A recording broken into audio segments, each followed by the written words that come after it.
Bagaimana hukumnya zikir memakai tasbih? Tasbih ini hadisnya sebenarnya yang membolehkan itu kembali kepada riwayat Tirmidzi yang khilaf ulama tentang kesahihannya. Umumnya ulama ada yang mendhaifkan riwayat ini. Tentang waktu Nabi SAW menuju ke masjid, kemudian menemui Ummu Salamah yang sedang berzikir sambil menghitung batu, gitu kan? Setelah itu Nabi SAW pulang dari masjid menemui Ummu Salamah masih memakai batu, subhanallah, alhamdulillah, sambil hitung dengan batu. Kata Nabi SAW, wahai Ummu Salamah, apakah kau kerjakan ini dari tadi? Dari sebelum saya pergi kamu zikir dengan cara ini? Dia bilang iya. Kata Nabi SAW, saya sudah membaca zikir yang mengalahkan jumlah pahala zikirmu dengan cara saya membaca, misal habis subhanallah baca ada khalqihi wa ridha nafsihi wa zinata arsy wa midada kalimati, sejumlah makhluknya Allah. Jadi bilang subhanallah ada khalqi, sejumlah makhluknya, wa ridha nafsi, sampai dia ridho dengan dirinya sendiri Allah SWT, wa zinata arsy, sebanyak jumlah perhiasan singgasananya, wa midada kalimati, juga sebanyak jumlah kalimat-kalimatnya. Maka itu mengalahkan. Ulama yang mendhaifkan hadis ini mengatakan ini hadis yang menyebutkan tentang adanya hitungan dengan benda, bukan dengan tangan, gitu kan? Maka mereka mendhaifkan ini, mereka melemahkan, dan dengan melemahkan hadis ini, kalau hadis lemah itu tidak terlalu lemah, bukan karena ada pendusta, dan tidak bertolak belakang dengan hadis sahih, hukumnya boleh dipakai dalam fadail amal, dalam amal-amal sunnah ya. Tapi ternyata pendapat pertama mengatakan ada hadis Nabi yang diriwayatkan Imam Bukhari berbunyi, tangan jari yang dipakai bertasbih itu akan menjadi saksi hari kiamat, menjadi saksi pada hari kiamat. Maka pendapat pertama mengatakan, maka kalau dipertemukan antara hadis ini yang sahih, tasbih berhitung dengan jari menjadi saksi hari kiamat, dan ini Ummu Salamah menggunakan batu sementara hadisnya lemah, maka didahulukan yang ini, otomatis kan gitu. Maka mereka mengatakan ini lemah tertolak dengan hadis sahih, maka itu adalah perbuatan yang bid'ah, gitu kan? Tidak dibolehkan. Pendapat kedua mengatakan tidak bentrok antara hadis pertama dengan hadis kedua, tidak bentrok, karena hadis pertama hanya menjelaskan perilaku Ummu Salamah yang menggunakan batu. Hadis kedua menyebutkan tentang lebih baiknya kalau menggunakan jari. Kalau dilihat ini tidak ada bentrok menurut pendapat ulama yang kedua, maka lebih afdal menggunakan jari, tapi tidak disalahkan kalau menggunakan tasbih, seperti itu. Nah ini saya sudah berikan kepada anda tentang masalah khilaf ulama, itu dilihat kondisional. Saya bahasakan afdalnya menggunakan jari, ini terus kita biasakan gitu kan. Tapi kita tidak boleh 100% menyalahkan orang yang menggunakan tasbih itu, karena masih ada pendapat ulama tadi yang saya sebutkan. Apakah ada amalan sunnah membaca la ilaha illallah wahdahu la syarikalah lahul mulku wa lahul hamdu wa yuhyi wa yumitu wa huwa ala kulli syai'in qadir, dan Allahumma inni as'aluka ilman nafi'an wa rizqan tayyiban wa amalan mutaqabbala, ketika zikir setelah sholat maghrib dan subuh? Kalau ada, kita bacanya setelah apa? Mohon penjelasannya Ustaz. Setahu saya ada, dibaca 10 kali habis subuh dan habis maghrib, sebagaimana dijelaskan dalam hadis kan gitu. Kalau Allah inni as'aluka ilman nafi'an wa rizqan tayyiban wa amalan mutaqabbal, ini saya tahunya zikir pagi sore, tidak masuk dalam zikir habis sholat, setahu saya ya.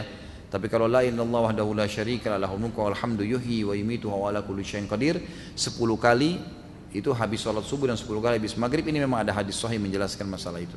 Apakah ada riwayat yang menjelaskan bahwa Rasulullah SAW pernah memimpin zikir dan doa secara berjamaah setelah sholat wajib? Yang saya sudah pernah sampaikan riwayat, tidak ada riwayat menjelaskan masalah itu.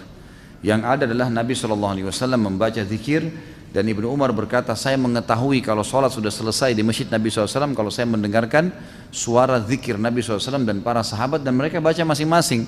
Jadi misal Nabi SAW baca ayat kursi, sahabat sana baca al-ikhlas, yang ini baca subhanallah, jadi dibiarkan oleh Nabi SAW masing-masing.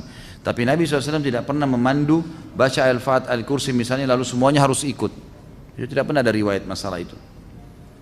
Apabila tidak, bagaimana sikap kita? Apa yang harus kita lakukan ketika di suatu masjid setelah sholat wajib imam memimpin zikir dan doa berjamaah? Jadi kita baca sendiri aja, kita jalankan sendiri. Jadi seperti itu, Allahu a'lam. Apakah ketika membaca doa keluar rumah tidak diganggu syaitan, tapi ketika perjalanan bisa berbuat dosa juga? Bisa, maksudnya tidak diganggu oleh syaitan di sini, tidak dibuat keburukan buat dia. Tapi kalau dia mau berbuat dosa, apakah dia bisa berbuat dosa? Ini butuh rincian. Yang jelas Allah Subhanahu wa taala dengan doa itu akan menahan dia secara fitrahnya sebagai manusia. Seperti misalnya gini, kita coba berdoa kepada Allah, ya Allah bangunkan saya malam hari. Ya itu. Bangun nggak nanti malam? Bangun. Pasti kaget. Tinggal orang itu mau sholat atau tidak. Kalau ada orang tidur lagi, berarti kan dia sendiri yang langgar itu ya. Tadi dia berdoa keluar minta agar dia selamatkan dari syaitan. Allah sudah selamatkan. Setiap dia mau buat dosa Allah tahan. Ada halangan-halangannya. Tapi tetap kalau dia ngotot mau kerjakan, ya dia melanggar sendiri. Karena datang dari Allah SWT dalam bentuk sinyal ngingatin dia. Bolehkah menjabat takhir sholat maghrib dan isya atau duhur dan asar tanpa ada udzur? Setahu saya tidak boleh. Setahu saya pendapat yang paling kuat itu tidak boleh. Gitu kan? Kalau sesekali seseorang menjama antara duhur sama asar, maghrib sama isya, masuk dalam hadis Nabi SAW pernah menjama tanpa ada udzur, tanpa ada azan dan tanpa ada banjir, tanpa ada badai, tanpa musafir. Mungkin sekali dia mengerjakannya dalam hidupnya, itu mungkin. Tapi kan mayoritas waktunya Nabi SAW mengerjakannya di waktunya masing-masing, gitu kan. Umumnya yang hadis kita lihat jamak dan qasar ini dilakukan, terutama jamak itu pada saat safar. Pada saat safar, dan kita tahu semua hadis tentang fadilah mengerjakan sholat di awal waktunya, gitu kan. Jadi masing-masing di awal waktu. Di masjid ana yang sudah sunnah, jika ada kajian selepas maghrib, selepas isya, kadang sholat isya ini ditunda sampai kajian selesai dulu. Biasanya sampai 45 menit. Jadi sekitar jam 8 baru sholat. Apakah dibolehkan menunda isya? Ada hadis memang yang membolehkan mentakhirkan isya ya. Tapi saran saya lebih baik sholat dulu seperti kita ini. Jadi tepat awal waktu kemudian baru dilanjutin. Seorang akhwat memakai cadar, apakah sah sholatnya karena hidungnya tidak menyentuh bumi karena terhalang oleh cadarnya? Gak ada masalah. Gak ada masalah insya Allah, karena memang ini pendapat ya, ulama mengatakan hidung yang dilapis dengan kain, kalau orang itu sakit kah atau wanita itu bercadar karena takut fitnah kalau terlihat, maka itu dianggap memang hal yang tidak menghalangi antara hidung dia dengan, dianggap cadarnya itu seperti sejadahnya, gitu, seperti sejadahnya, sebenarnya seperti itu ya. Maka itu dianggap tidak ada masalah. Ini pendapat sebagian ulama. Dan lebih baik kalau seorang muslimah sholat cadarnya dibuka, itu lebih baik. Karena memang sunnah Nabi SAW pada saat sholat wanita membuka wajah dan telapak tangannya kan gitu. Itu yang ada dalam hadis. Apakah saya boleh berzikir setiap waktu dan kapanpun tanpa ada batasan jumlah? Tentu saja kalau zikir-zikir itu tidak ditentukan jumlahnya oleh Nabi SAW, boleh saja, nggak ada masalah. Misal kata Nabi SAW, la haula wa la quwata illa billah adalah harta karunnya surga. Gak ada penentuan jumlah, gak ada penentuan waktu. Bolehkah saya baca sampai 100 kali, 200 kali? Boleh saja, gitu kan. Tapi ada kalau penentuan waktu, tempat. Misal habis sholat baca subhanallah 33, alhamdulillah, Allah akbar 33, semua 33. Maka jangan baca lebih nih habis sholat. Kena penentuan waktu, tempat, jumlah ada, gitu kan. Kalau tidak ada bebas, tidak ada masalah, gitu kan. Itu dibolehkan. Berhubungan dengan masalah istighfar, makna daripada hadis Nabi SAW, saya beristighfar setiap harinya 70-100 kali. Ini sedikit ada pendapat para ulama yang mengatakan bahwasanya yang dimaksud adalah Nabi SAW setiap kali beristighfar itu tidak berhenti sampai 70 kali atau sampai 100 kali. Berarti dalam sehari bisa beberapa kali Nabi SAW membacanya. Terbukti daripada orang yang telah bertemu dengan Imam Ahmad yang terus beristighfar, dan Imam Ahmad faham hadis. Beliau tidak menegur orang tersebut. Ya, pedagang roti yang terus pada saat mencampur telurnya, tepung terigunya, dan dia mengatakan astagfirullah, astagfirullah, astagfirullah, terus begitu. Tidak pernah berhenti. Dia berhenti kalau Imam Ahmad ajak ngomong atau Imam Ahmad dia sedang bertanya gitu. Maka Imam Ahmad tanya, berapa lama kau sudah amalkan? Dia bilang dari dulu nih saya amalin, gitu kan. Sudah lama dan jumlahnya tidak terbatas gitu.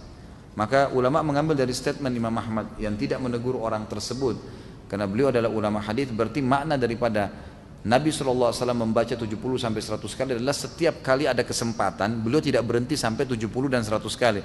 Selebihnya setelah itu ada kesempatan lagi baca lagi 70-100 kali. Maka dari sini istighfar dibolehkan baca berapa kali pun jumlahnya.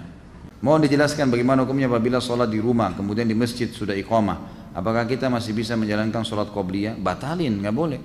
Hadis sahih berbunyi, kata Nabi SAW, tidak ada lagi sholat sunnah dengan iqamah sholat wajib. Hadis sahih, nggak boleh. Jadi biar lagi di masjid kita lagi sholat, baru 1 rakaat sudah iqamah, batal. Tapi kita sudah dapat pahalanya, diberhentiin aja tiba-tiba, memang begitu. Ada seseorang menyarankan baca doa nurun nubuwat agar tersembuh dari penyakit yang saya tanyakan, apakah doa tersebut sesuai dengan tuntunan Rasulullah SAW? Saya tidak pernah tahu nih, nurun nubuwat ini seperti apa. Dan selama saya belajar ya, saya tidak tahu, Allahu alam. Sebatas ilmu saya tidak pernah saya temukan ada judul doa seperti ini yang Nabi SAW berikan. Jadi yang saya tahu tidak pernah ada ya, Allahu alam, yang saya tahu begitu. Tapi kalau memang Anda lihat wirid yang ada di dalamnya adalah zikir-zikir ruqyah, yang buku kemarin saya bawain tuh, kalau sama berarti zikir ruqyah berarti bisa saja di zikir ruqyah, sebab saya tidak tahu isinya. Kalau isinya selain zikir-zikir ruqyah yang ada sunnah-sunnah Nabi SAW berarti itu nggak benar, itu dibuat-buat. Kapan saat wanita melakukan sholat duhur di hari Jumat? Afdolnya apakah setelah azan atau habis sholat Jumat? Tentu setelah azan. Ulama sepakat mengatakan tidak harus menunggu selesai khutbah. Boleh setelah azan duhur perempuan sudah boleh sholat, azan Jumat perempuan sudah boleh sholat duhur. Jika di lingkungan rumah kita ada 3 masjid atau lebih dan ada 1 masjid yang sudah sunnah dengan komunitasnya orang-orang yang sudah mengenal sunnah, maka saya lebih condong berjamaah di masjid tersebut dengan alasan lebih khusyuk, rapi safnya. Jadi pahalanya lebih banyak karena safnya sempurna. Lalu saya dibilang keluarga ekstrim, seolah-olah saya punya aliran sendiri karena tidak mau berjamaah di masjid lainnya. Apakah saya salah jika memilih masjid yang sunnah itu? Tentu saja tidak. Nggak usah peduli dengan perkataan orang. Kita kalau peduli perkataan orang nanti jadi kacau semua. Selama itu benar jalanin, nggak usah ragu dan nggak usah peduli dengan orang. Karena kalau kita peduli dengan orang, sementara kita dahulukan perkataan orang dari kebenaran, kita akan kacau semuanya. Berapa banyak rumah tangga kacau gara-gara perkataan orang ketiga, gitu kan? Harus punya prinsip. Saya pernah ajarkan, kalau kita diajak sama teman-teman makan di satu restoran, ada makan nasi goreng, kemudian kita begitu buka menu ada mie goreng dan hati kita pengen mie goreng, makan mie goreng. Walaupun teman-teman suruh nasi goreng, enggak, saya mau mie goreng aja. Nanti saya incipin punya kamu, enggak apa-apa, gitu kan? Mesti punya prinsip.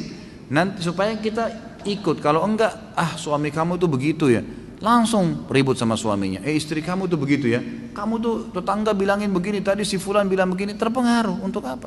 Saya bilang sama istri saya, ingat, rumah tangga ini saya, kamu dan anak-anak. Saya pemimpinnya, kamu wakil saya. Instruksi dari saya. Orang lain manapun mau masuk sini menyampaikan sesuatu harus saya yang ambil keputusan. Jadi nggak boleh sembarangan. Jadi rumah tangga kita punya benteng-benteng. Kalau enggak jadi kacau semua nih. Apakah sah sholatnya jika sesudah mandi tidak berwudu? Karena ada yang bilang mandi itu dihitung bersuci, dan apakah ada hadisnya tentang hal tersebut? Ini ada ijtihad ya, upaya sebagian ulama dalam fikih mengatakan kalau seseorang itu mandi dan pada saat mandi dia memang menjama seluruh anggota wudunya dan dia niatkan sekalian wudu, maka sudah tidak perlu berwudu lagi. Ini pendapat. Tapi sebagian lagi, dan Allahu alam, saya pribadi, saya bicara selalu pribadi di majelis saya pribadi lebih cenderung dengan wudu lagi. Saya pribadi, karena memang ini ijtihad, tidak mengikuti dalil, tidak ada dalil khusus masalah itu. Justru yang kita tidak pernah temukan dalil bahwasanya Nabi SAW menggabungkan antara mandi sama wudu. Artinya setelah mandi nggak wudu lagi. Seperti contoh misalnya kasus mandi junub. Mandi junub itu kan mandi ya, tapi ada wudunya tuh. Ada wudu dalam mandi itu, gitu kan? Dan ulama hadis sepakat mengatakan lebih afdal seseorang, walaupun tadi kan mandi junub cuci telapak tangan 3 kali, cuci wajah 3 kali, mencuci kemaluan 3 sampai bersih, wudu seperti wudu sholat, lalu kemudian mengambil air dengan jari-jari lalu menjama bagian sisi kanan kepala sampai terasa di kulit kepala, lalu menyiram sisi kanan tubuh, lalu kemudian menyiram seluruh tubuh, gitu kan? Sudah ada wudunya nih. Kata sebagian besar ulama hadis, setelah dia mandi junub pun tetap lebih afdal dia wudu lagi untuk sholat. Karena itu tadi wudunya wudu mandi. Jadi yang kita temukan malah dalilnya ada wudu pada saat mandi itu. Maka pendapat yang mengatakan dianggap sudah tidak ada masalah, dia sudah wudu, ya itu pendapat. Tapi dalil khusus yang menyebutkan kalau sudah mandi tidak perlu wudu lagi ini tidak pernah ada gitu. Allahu a'lam, ini yang saya ketahui. Kalau kita musafir, apa boleh membasuh sepatunya saja ketika berwudu untuk melakukan sholat? Soalnya saya pernah baca hadisnya Ustaz. Memang benar boleh, namanya masul khuf. Asal syaratnya sebelum pakai kaos kaki sudah wudu dulu, gitu kan? Dalam keadaan suci. Kalau mukim boleh sehari semalam. Mukim kayak kita nih orang tidak musafir. Orang musafir boleh 3 hari 3 malam. Asal syaratnya waktu pakai kaos kaki, misalnya mau ke kantor nih sudah wudu dulu, pakai kaos kaki. Kemudian kita ke kantor ternyata maaf buang angin, buang air besar, buang air kecil, batal wudunya. Lalu kemudian keluar dari WC, ya semoga Allah muliakan Anda. Keluar dari WC kemudian kita mau wudhu lagi. Wudhu lagi, kaos kakinya bisa diusap saja, tidak usah dibuka. Ya, penting tadi pada saat dimasukkan dalam keadaan suci. Mukim sehari semalam, musafir 3 hari 3 malam. Di mana batasan seorang muslim dikatakan kafir apabila dilihat dari hadis riwayat Tirmidzi, An-Nasai dan Ibnu Majah menyebutkan sabda Nabi SAW, perjanjian antara kami dan mereka orang kafir adalah solat. Karena barang siapa yang meninggalkannya maka sungguh dia telah kafir. Yang dimaksud di sini adalah perilakunya perilaku kafir, meninggalkan solat. Makanya ulama masih rincikan, meninggalkan solat secara jahdan tadi membangkang baru kufur, gitu kan? Harus syahadat. Tapi kalau dia cuma malas-malas tidak masuk. Ibnu Umar menjelaskan makna daripada hadis ini adalah kalau dia cuma malas-malasan, dia mendapatkan dosa kufur tapi tidak sampai pada kufur. Kufrun duna kufrin istilahnya, gitu kan? Apakah orang yang menggunakan buhul yang ditaruh di dompet, sholatnya tetap diterima? Sholatnya sah, tapi dia berdosa dengan buhulnya. Pertanyaannya, untuk apa taruh buhul di dompet? Kita dari kemarin 2 pertemuan bahas masalah ini, jangan lagi ditaruh buhul, keluarin semua, bakar. Nggak boleh lagi percaya yang begitu, tawakal kepada Allah SWT. Saya mau tanya, apabila kita tidak sempat sholat sunnah qobliyah di masjid, lalu saya kerjakan setelah sholat wajib di rumah, hukumnya gimana Ustaz? Boleh saja, asal bukan setelah, sebenarnya boleh ya, hukumnya secara global boleh. Kalau anda sudah sering melakukan amal-amal sunnah ini, misalnya sholat qobliyah rutin dikerjakan, qobliyah duhur, ya, qobliyah asar, kemudian apalah ya, qobliyah subuh yang dikenal dengan sunnatul fajr, itu kalau sudah rutin dikerjakan, kemudian satu waktu kita masuk masjid sudah iqamah, maka di sini ulama sepakat mengatakan bolehnya dia kerjakan setelah sholat wajib tersebut, walaupun itu waktu dilarang. Karena ada riwayat Bukhari menjelaskan bahwa Nabi SAW setelah sholat asar beliau sempat berdiri kemudian sholat sunnah, lalu sahabat semua duduk, gak ada yang ikut. Setelah itu Nabi SAW ditanya oleh para sahabat, ya Rasulullah, apakah wahyu turun? Ada perubahan dalam masalah sholat? Selama ini anda mengingatkan kami tidak ada ba'diyah isya, ba'diyah asar. Kata Nabi SAW, ini sholat ba'diyah duhur saya, yang saya tadi lupa karena tersibukkan oleh satu kaum yang datang memiliki hajat dengan saya, maka sekarang saya kerjakan. Sama dengan hadis Nabi yang berbunyi, kalau seseorang lupa sholatnya maka dia kerjakan kapan dia ingat. Apakah dalam majlis dalam masjid ba'da azan, majlis ilmu dalam masjid setelah azan boleh dilanjutkan?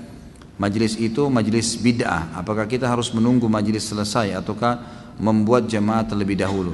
Tentu saja boleh ya. Kalau azan kayak tadi kita azan, waktu kita tunda seberapa menit. Tapi ini bukan berarti tunda sampai keluar waktu. Karena memang biasanya antara azan dengan azan ada durasi. Ada durasi. Ini masih dibolehkan. Mungkin kita tadi kayak ambil waktu 5 sampai 10 menit kemudian azan, itu bukan sesuatu yang mengeluarkan dari waktunya sebenarnya. Terlebih lagi durasi antara azan dan iqamah di zaman Nabi SAW itu ukuran 50 ayat. 50 ayat itu lumayan ya, mungkin sekitar 20 sampai setengah jam, 20 menit sampai setengah jam. Maka berarti memang di sini ulama mengatakan boleh ya, menunda itu dalam waktu tertentu. Tapi kalau majelis itu majelis yang melanggar sunnah Nabi, ya sebaiknya jangan, gitu kan? Jangan dihadiri. Bagaimana caranya? Keluar aja dulu, jangan buat jamaah, itu jadi fitnah, gitu kan? Jangan buat jamaah, keluar aja dari masjid, duduk mungkin di teras, begitu iqamah atau azan baru masuk sholat insya Allah. Jika di tempat kita atau luar negeri tidak terdengar suara azan, berdosakah jika seorang laki-laki sholat di rumahnya berjamaah dengan teman-temannya karena tidak terdengar azan? Kalau yang saya tahu tidak terdengar azan di sini maksudnya memang karena tidak ada masjid atau terlalu jauh untuk dijangkau dan tidak terdengar, ini insya Allah tidak apa-apa. Karena Nabi SAW menanyakan kepada Ibnu Ummul Maktum yang sempat orang buta pamit kepada Nabi SAW mengatakan, ya Rasulullah, rumah saya jauh dari masjid, nggak ada yang pandu, antara rumah saya dengan masjid anda ini banyak binatang buas yang bisa menyerang saya, boleh nggak saya sholat di rumah? Buta, nggak ada pemandunya, banyak binatang buas, rumahnya jauh dari masjid, banyak sekali udurnya nih, gitu kan? Maka kata Nabi SAW awalnya, silahkan sholat di rumahmu. Begitu dia mau keluar dari masjid, turun wahyu, Jibril AS datang menyampaikan. Lalu Nabi SAW panggil dia tuh, dipanggil. Ini kebetulan muadzinnya Nabi SAW. Dia sama Bilal, dua-duanya ini muadzin, Ibnu Ummul Maktum. Maka kata Nabi SAW, atas ma'un nida, kau dengar gak azan dari rumahmu? Dia bilang, iya ya Rasulullah. Kata Nabi, idzan ajib, kalau gitu jawab azan itu. Berarti kasuistiknya mendengar azan tolak ukurnya. Tapi ulama merincikan lagi, kalau azan ini tidak didengar, dalam arti kata memang masjid terlalu jauh, kita nggak tahu alamatnya, gitu kan? Tidak tahu juga mungkin kalau ke sana ada sholat jamaah atau tidak, maka itu boleh-boleh saja. Tapi kalau tidak didengar seperti kasus di Australia karena memang tidak boleh mic keluar, maka ini bukan udzur, gitu kan? Karena memang tidak mungkin kita bisa dengar azan di jalanan kalau di Australia. Karena memang tidak boleh, dilarang di dalam ya, suaranya. Maka ini bukan udzur. Apa boleh dicukupkan membaca Al-Fatihah saja ketika sholat sunnah seperti sholat rawatib, duha, tahajud tanpa membaca iftitah dan surah-surah pendek? Boleh, karena iftitah dan surah hukumnya sunnah. Tapi anda rugi, sayang gitu kan? Pahalanya rugi, mestinya memang dibaca semuanya. Apakah seorang muslim meninggalkan sholat termasuk golongan orang munafik? Tidak bisa kita katakan munafik, tapi ada ciri kemunafikan padanya. Karena orang munafik meninggalkan sholat atau berdiri sholat dengan malas. Bagaimana cara menasihati kakak yang jika diajak sholat berjamaah di masjid mengatakan aku nggak mau kelihatan riya karena sholat dilihat orang. Yang penting kan sudah sholat di rumah, nggak perlu dilihat orang. Inilah waswas syaitan. Harus dilawan. Gimana caranya? Perintah Allah dan Rasulnya begitu? Ini waswas syaitan ini, tidak boleh. Tapi jika kira ada tahlilan berjamaah, beliau datang dengan mengatakan kita ini hidup bermasyarakat, nggak bisa hidup sendiri. Kalau kita mati siapa yang mau ngubur kalau bukan tetangga gitu kan? Ini waswas syaitan luar biasa, ini permainan syaitan ke dia. Sampaikan apa adanya, tugas anda sampaikan saja. Selebihnya doakan. Kita nggak bisa mengubah orang itu. Saya mau tanya tentang teknis sholat saat i'tidal. Apakah yang benar tangan sedekap atau dilepas diturunkan? Saya pernah dengar hadis berbunyi posisi i'tidal kembali kepada semula. Maksud di sini semula sebelum ruku atau sebelum takbiratul ihram. Ini sudah saya bilang, jangan tanya masalah bab lain dulu, gitu kan? Dan sudah sering saya jelasin masalah ini. Jadi yang saya sering jelasin bahwasanya hadisnya satu. Nabi SAW dikatakan kalau bangun dari ruku kembali anggota tubuhnya seperti semula. Nah di sini ulama jadi dua pendapat. Yang mengatakan seperti semula ini sebelum salam, maka sami Allahu liman hamidah, tangannya turun ke sebelah kiri kanan tubuhnya. Kalau dikatakan anggota tubuh kembali seperti semula setelah takbir, maka kembali ke dada. Dan Ibnu Qayyim rahimahullah sudah menyatukan, mengatakan alangkah baiknya seorang muslim karena dalilnya ada, cuma mereka berselisih penjabaran dari dalil ini, dua-dua dijalankan. Sesekali bersedekap, sesekali dia tidak bersedekap. Apakah kita tidak boleh membunyikan sendi-sendi dalam sholat, mematahkan jemari tangan dan kaki? Mematahkan ini bagaimana? Hah? Membunyikan, jadi bukan mematahkan kali ya. Ini bahasanya luar biasa. Jadi setahu saya Allah alam ini sebagian besar ulama memakruhkan, jadi bukan tidak boleh. Karena ada gerakan-gerakan yang dibolehkan dalam sholat kalau sifatnya darurat. Kalau darurat itu tidak ada masalah, tapi sebaiknya dihindari. Ini juga secara medis kurang sehat ya. Karena biasanya jadi renggang jari-jari itu, maka lebih baik dijauhi. Ya anggaplah kalau anda mau berhadapan dengan atasan misalnya lagi ngobrol, masa sambil depan atasan bunyi-bunyiin tangan gitu kan? Pasti nggak mau. Bagaimana dengan hadapannya Allah Subhanahu Wa Taala? Coba hindari. Itu waswas syaitan agar mengurangi kekhusyuan anda. Jam berapakah utamanya waktu sholat duha dan berapa rakaat? Setelah terbit matahari. Itu yang disunnahkan Nabi SAW. Kalau dalam riwayat dikatakan sampai saat unta merasa teriknya matahari. Ya, jadi intinya naik matahari sudah terbit ya. Itu berarti sudah bisa insya Allah. Kita tidak bisa tentukan jam nih. Karena kadang-kadang kalau musim hujan beda dengan musim panas gitu kan.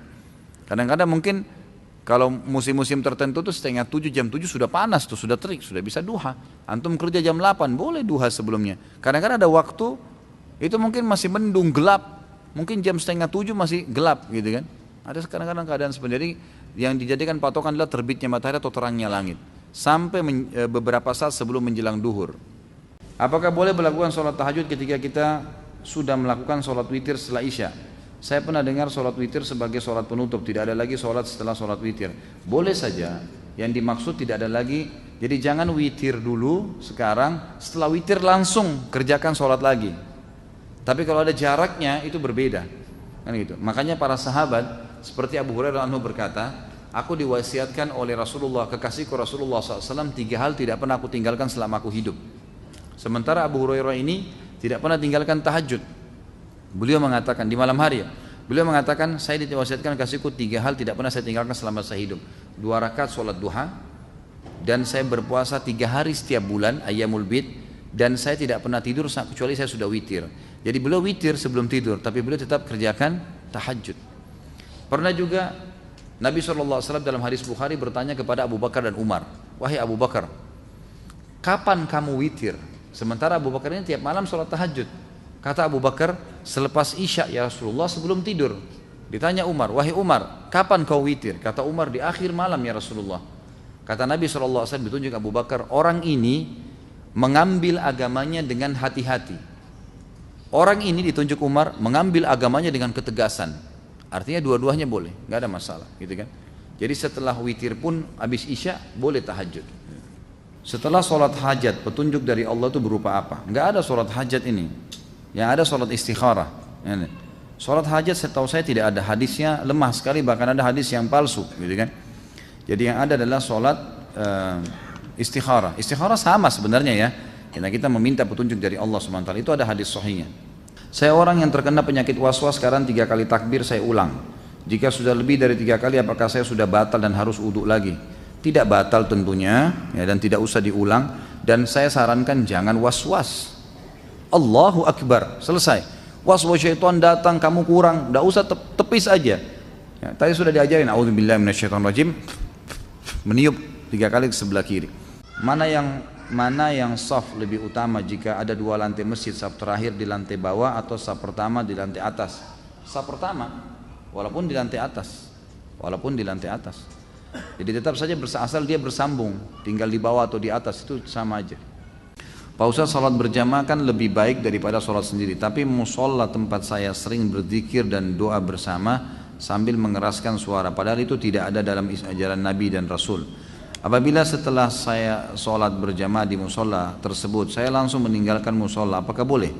Bukankah kita tidak boleh meninggalkan musola sebelum imam yang meninggalkan? Bagaimana cara menyikapinya? Boleh kita tinggalin musola tanpa imam meninggalkannya. Boleh saja, kalau kita punya hajat, boleh kita keluar. Tetapi yang perlu diperhatikan adalah kalau zikir habis sholat dengan suara itu tidak melanggar ya. Zikir habis sholat dengan ada suara keluar itu tidak melanggar. Yang ditegur kalau rame-rame, gitu kan, secara bersamaan. Karena Nabi SAW dalam hadis Ibnu Abbas disebutkan, Ibnu Abbas berkata, saya tahu sholat selesai di masjid Nabi kalau ada suara, gitu kan. Saya mendengar suara mereka, sahabat lagi berzikir. Cuma tradisi Nabi SAW kalau beliau lagi zikir baca ayat kursi misalnya, di sana sahabat baca Al-Ikhlas, di sana baca Subhanallah. Jadi tidak dipaksa dengan satu irama. Nah ini yang susah dengan sunnah Nabi SAW. Jadi kalau orang berzikir dengan angkat suara, antum untuk apa tinggalin? Biarin orang berzikir, antum juga berzikir, gitu kan? Selesaikan zikir. Ini hukum. Tapi kalau yang tadi dibahas tidak boleh keluar sebelum imam keluar itu tidak benar. Boleh saja tinggalin tempat sebelum imam. Ini tidak ada masalah. Apa dalilnya keutamaan shaf pertama sebelah kanan, dan jika cuma satu shaf, apakah yang harus diisi sebelah kanan dulu, dan kalau sebelah kanan sudah penuh baru diisi sebelah kiri? Hadis sahih riwayat Imam Tirmidzi, riwayat Imam Abu Dawud, riwayat Imam Ahmad, ya Nabi SAW menyebutkan, bahkan ada dalam hadis Bukhari Muslim ini masalah fadilah shaf awal, gitu kan. Kalau masalah shaf kanan ini memang hadis yang tadi saya sebutkan, Tirmidzi, Abu Dawud dan Imam Ahmad menyebutkan kalau Allah Subhanahu wa taala akan terus memberikan salam kepada orang yang berada di shaf kanan. Dalam riwayat Bukhari disebutkan, beberapa sahabat berkata, kami sangat senang berada di sebelah kanan Nabi SAW, sebelah kanan saf, karena sering kali beliau kalau mengatakan istawu, menghadap ke sebelah kanan saf, gitu kan. Jadi memang begitu penyebutannya. Dan Nabi SAW pada saat menyusun saf, menyuruh berdiri di belakangnya, kemudian mengatur ke sebelah kanan. Itu perintah Nabi SAW memang. Memang saf kanan sampai penuh, kalau sudah penuh ke kanan baru diisi ke kiri. Memang sunnah Nabi SAW seperti itu. Mulai dari mana terhitung 1 rakaat untuk yang masbuk? Apakah ketika sebelum ruku atau sebelum sujud? Tentu ruku. Patokannya ruku. Nabi SAW bersabda, siapa yang mendapatkan imamnya ruku, maka dia telah mendapatkan 1 rakaat. Jadi ruku bukan sujud. Apakah boleh sholat Jumat di dalam kereta api? Soalnya saya pernah melihatnya ketika saya dalam perjalanan menuju kampung halaman. Musafir nggak ada Jumat baginya, nggak usah sholat Jumat, gitu kan? Kalau musafir nggak usah sholat duhur asar, dijamak saja. Jika kita terlambat sholat subuh karena ketiduran, misal bangun jam 5:30 pagi, apakah kita langsung ambil air wudhu dan sholat saat itu juga, atau kita tunda menunggu sampai matahari terbit pas duha? Tentu sholat pada saat itu juga sholat, jangan ditunda. Bahkan kalau anda sholat sebelum terbit matahari, maka masih masuk dalam waktu subuh, gitu kan? Maka sebaiknya jangan ditunda. Kalau anda tunda berarti mengeluarkan sholat dari waktunya, dan itu berbahaya, masuk dalam dosa nanti. Ustadz, pertanyaan 3 in 1, singkat padat tapi banyak. Jika makmum terlambat masbuk di masjid tapi sholat berjamaah sudah selesai namun ingin mendapatkan fadilah berjamaah, jika ada satu orang yang sedang sholat sunnah ba'diyah, bolehkah kita menjadi dia? Bolehkah jadikan dia imam? Haruskah kita tepuk bahu dia atau merapat saja di sisi kanannya? Bagaimana jika kita jumpai sudah di posisi tahiyat akhir? Apakah kita langsung ikutan saja tahiyat akhir dengan niat di hati sholat wajib? Saya ingatkan kembali ya, pertanyaan kita, bahasan kita masalah membunuh, bukan sholat ya. So, nanti ada bahasanya sendiri sholat, jangan ditanya tumpah tindih nih. Jadi di sini tentu saja tepuk dia untuk memberikan isyarat. Dia berdiri atau dia duduk, supaya dia tahu. Jangan tiba-tiba dia kaget ada orang di sebelahnya gitu kan. Jadi ditepuk saja, memberikan isyarat. Masalah dia terima nggak terima jadi imam mungkin karena tidak paham, itu nggak apa-apa. Yang penting antum sudah kasih isyarat. Termasuk kalau dia tahiyat terakhir, tepuk pundaknya langsung takbir, duduk tahiyat sama dia. Karena memang dibolehkan mengikut orang yang sholat wajib, boleh ikut. Antum masuk di masjid, imam lagi sholat tarawih, kita belum sholat isya, jangan sholat sendiri, ikut sama imam. Karena boleh orang yang sedang sholat sunnah di belakangnya orang sholat wajib niatnya. Karena pernah terjadi zaman Nabi SAW dalam hadis Bukhari, Abu Bakar pernah sholat menjadi imam dari sahabat yang belum sholat berjamaah karena dia datang telat dan dia sendirian. Waktu Nabi SAW bilang siapa yang mau bersedekah buat dia, saudaranya ini, maka Abu Bakar berdiri. Abu Bakar menjadi imam, padahal Abu Bakar sudah sholat tadi. Berarti hukumnya sudah sunnah bagi Abu Bakar tuh. Tapi karena dia lebih afdal, maka dia pun akhirnya menjadi imam. Apabila seseorang beribadah lalu dia terbersit riya, namun dia sadar bahwa dia riya dan istighfar, mohon ampun, apakah ibadah yang dijalaninya hancur atau diterima? Ada hadis yang berbunyi al-yasiru minar riya syirkun. Sedikit saja riya sudah syirik, ini kan sudah batal. Tapi perlu diketahui, misal kalau cuma terlintas, karena semua ibadah itu umumnya kata ulama ada riyanya. Pasti syaitan tawarin pertama opsi riya dulu, gitu kan. Begitu kita sholat, riya dulu yang ditawarin. Kalau kita selama kita tidak mengiyakannya, berarti nggak masalah. Jadi itu orang di sebelahmu, itu orang begini, itu orang anggap kau doamu panjang dan kita nggak iyakan, kita terus baca, kita nggak pedulikan. Seperti orang lagi nawarin marketing, nawarin produk, kita jalan saja dia ngomong terus kita nggak pedulikan, nggak ada masalah, gitu kan? Nggak mengganggu ibadahnya dia. Tapi kalau kita mampir, dengarin keterangannya, ambil informasi, nah ini jadi masalah, gitu kan? Jadi kalau kita sempat mengiyakan itu berarti sudah syirik, nggak boleh. Bahkan sebagian ulama mengatakan kalau sudah terlintas begitu dia batalin sholatnya. Lebih aman dia batalin, dia ulangin. Karena sudah berbahaya buat dia, sudah nggak diterima kalau dia lanjutin. Ustadz, apa hadis raihlah saf pertama walaupun dengan undian? Jadi hadisnya riwayat Bukhari Muslim. Kalau seandainya, kata Nabi SAW, terjemahannya langsung ya, orang-orang mengetahui yang terdapat di saf pertama dan azan, kemudian mereka tidak bisa mendapatkannya kecuali mereka saling bertanding, berundi, bersaing, maka mereka niscaya akan melakukannya. Itu lafaz hadisnya. Hadis riwayat Bukhari Muslim. Bagaimana hukumnya makmum membaca Al-Quran dengan memegang Al-Quran agar tidak mengantuk pada saat Ramadan karena qiyam lailnya berjus-jus? Dan apakah boleh juga sholat sunnah berdiri sendiri dengan membaca dan memegang Al-Quran karena tidak menghafal Al-Quran biar panjang atau banyak bacaannya? Setahu saya fatwa ulama dibolehkan, beranjak daripada hadis Nabi SAW, al-mar'u maliku li nafilatihi, seseorang pemilik sholat sunnahnya. Jadi dia boleh duduk, dia boleh berdiri. Orang kalau sholat sunnah bebas walaupun tidak sakit ya, tapi pahala duduk setengah pahala orang berdiri. Masuk dalam masalah makna ini kata ulama adalah Allah subhanahu wa ta'ala memerintahkan untuk membaca Al-Fatihah, membaca surah Al-Quran, gitu kan. Kata Nabi SAW, setelah baca Al-Fatihah, bacalah apa yang dimudahkan dari Al-Quran. Makna daripada hadis Nabi, bacalah yang termudahkan dari Al-Quran. Kata ulama boleh memegang Al-Quran, tapi dianjurkan di sholat sunnah. Karena sholat sunnah memang pemiliknya dia. Jadi dia boleh batalin. Orang lagi sholat sunnah, antum lagi sholat ba'da isya, terus tiba-tiba batalin tanpa udzur. Udah deh, nanti di rumah aja saya sholat. Dia berhentiin, nggak dosa tuh. Tapi kalau wajib nggak boleh, harus diselesaikan sama dia, kecuali ada udzur syar'inya. Maka dia pemilik sholat sunnahnya.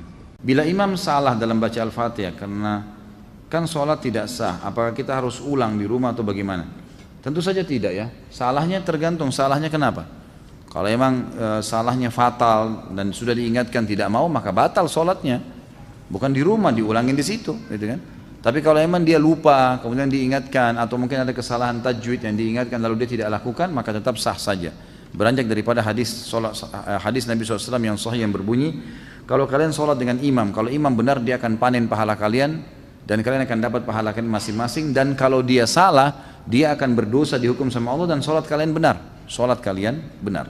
Bila kita memulai usaha warung makan malam hari dan bertepatan dengan sholat maghrib dan isya, apakah kita boleh menjamak sholat tersebut? La ilaha illallah. Menjamak sholat gara-gara dagang tidak boleh. Nah, apakah ketika kita sholat kemudian terlintas di memori pikiran kita, misal kita habis nonton film Mahabharata dan film yang ada dewa-dewa, Athena dan lain-lain, kemudian pas sholat terlintas dewa-dewa dan gambaran di film, apakah itu termasuk syirik? Pertama, jangan nonton. Tadi saya bicara tuh jangan, saya bilang anak kecil aja tidak boleh nonton, apalagi orang sudah besar. Ngapain mau ditipu dengan cerita kosong? Itu bohong, dusta. Dusta semua itu, jangan dinonton. Akhirnya kan lihat efeknya apa yang syaitan lakukan, dimunculkan dewa-dewa itu. Jadi nggak ingat Allah SWT. Itu bukan syirik tapi dosa. Kalau syirik, kalau anda bilang oh ini Tuhan saya, pas muncul gambarnya dia, anda bilang ini Tuhan saya, nah itu baru syirik, itu nggak boleh, gitu kan? Apakah sholatnya harus diulang? Padahal kita nggak ada niat untuk berpikir ke sana, namun pikiran akal kita menyimpan memori tersebut.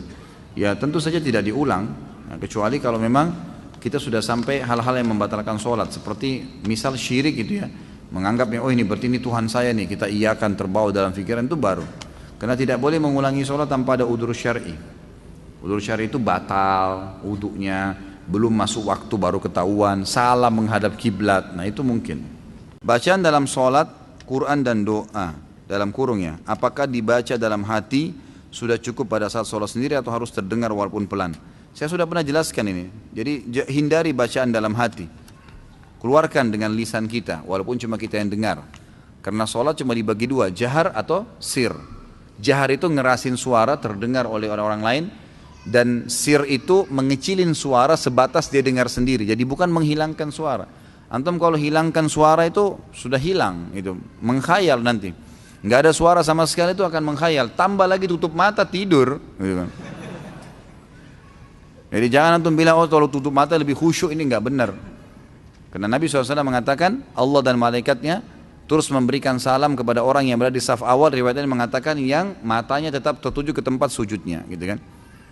Jadi kita disuruh buka mata, disuruh kerasin suara sebatas kita yang dengar saja. Alhamdulillahirrabbilalamin arrahmanirrahim. Karena ucapan mulut yang bersuara ini memperdengarkan kuping, membuat dua anggota tubuh ini connect ya, sehingga lebih konsen, ya, lebih konsen. Ditambah mata yang terbuka melihat tempat sujud, itu akan membuat orang lebih khusyuk. Ini pendapat ulama. Pada saat makmum masbuk, makmum belum selesai membaca Al-Fatihah lalu imam ruku'. Apakah sah sholat makmum karena Al-Fatihah dibaca tidak selesai? Kalau dia sholatnya jahar, ngerasin suara, kan gitu. Seperti misalnya maghrib 2 rakaat pertama, isya 2 rakaat pertama, subuh kedua rakaatnya, maka tidak masalah dengan tidak baca Al-Fatihah. Itu pendapat jumhur ulama. Tapi kalau sholat sir harus dia baca Al-Fatihah, usahakan. Masalah dia tidak sempat baca sampai habis, maka ini ulama rincikan lagi. Kalau dia datang telat memang, dia Allahu Akbar, imamnya langsung ruku, ya sudah. Ya, dalam pendapat Imam Ahmad boleh, dia langsung ruku juga. Imam Syafi'i mengatakan tidak, tetap dia harus baca Al-Fatihah, walaupun dia ketinggalan tapi maksimal 3 gerakan imam. Misal ruku, itu 1, i'tidal 2, sujud pertama 3. Usahakan selesai Al-Fatihah sebelum imam duduk di antara 2 sujud. Itu pendapat Imam Syafi'i rahimahullah. Langsung dia ikut ruku, dia sami Allah dan dikejar imamnya. Nah, itu pendapat Allahu a'lam ya. Bolehkah berimam pada orang yang masbuk? Boleh, asal anda beda imam ya. Jadi misal gini, ada dua orang masuk masbuk nih, orang lagi berjamaah, sama-sama masbuk 1 rakaat. Kita satu imam nih.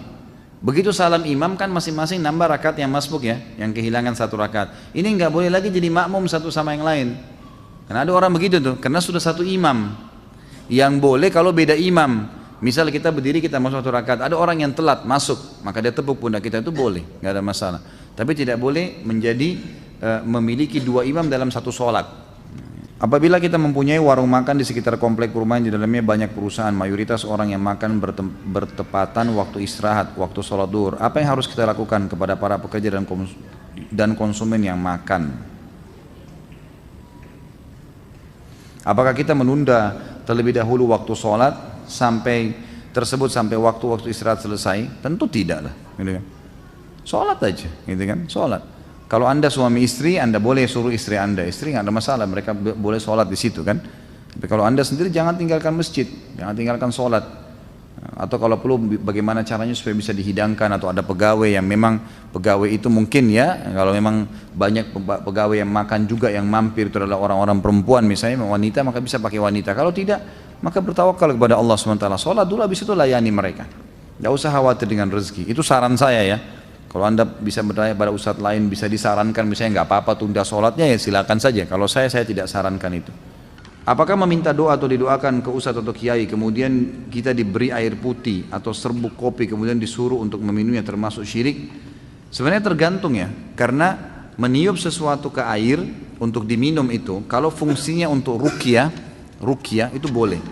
Tapi kalau umumnya doa, itu tidak pernah ada anjuran. Jadi doain apa saja terus ditiup air itu nggak pernah ada anjuran. Tapi kalau untuk meruqyah, memang untuk mengobati ini memang pernah, gitu kan?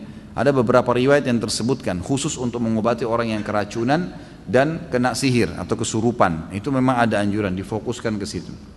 Bagaimana cara membedakan bisikan yang datang dari syaitan atau kata hati kita sendiri? Kadang-kadang ketika sholat di dalam hati suka bicara sendiri. Bagaimana cara menyikapinya Ustaz? Sahkah sholatnya? Bagaimana hatinya bicara sendiri nih? Allah mengatakan alladzi yuwaswisu fi sudurin nas. Apa bahasanya setelahnya? Minal jinnati wan nas. Yang bisikin itu syaitan. Kalau dalam jiwa kita sendiri, gitu kan, jinnati wan nas. Sebagian ulama tafsir mengatakan nas ini termasuk jiwa, memang jiwa dia sendiri. Dia kadang-kadang berbicara.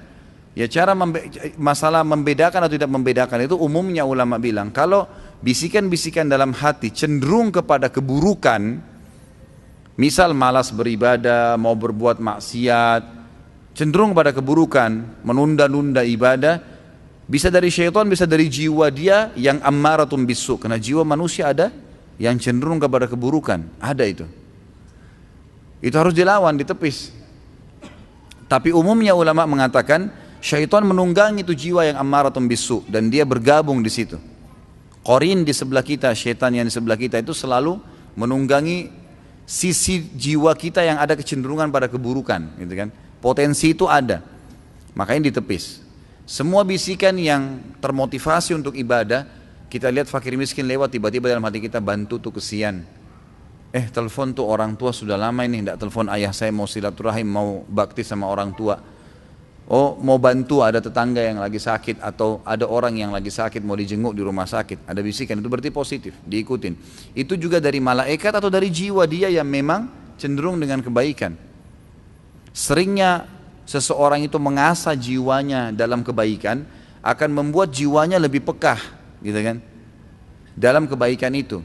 Dan seringnya seseorang melatih dirinya, jiwanya dalam keburukan akan membuat lebih pekah dalam keburukan itu. Bahkan kata ulama, bisa jiwa lebih hebat keburukannya daripada syaitan, dan bisa juga jiwa lebih hebat daripada bisikannya malaikat dalam kebaikan. Tergantung bagaimana dia membiasakan dirinya, gitu. Tapi umumnya syaitan menunggangi keburukan, kecenderungan burukan tersebut, dan malaikat juga menunggangi potensi baik dalam jiwa manusia.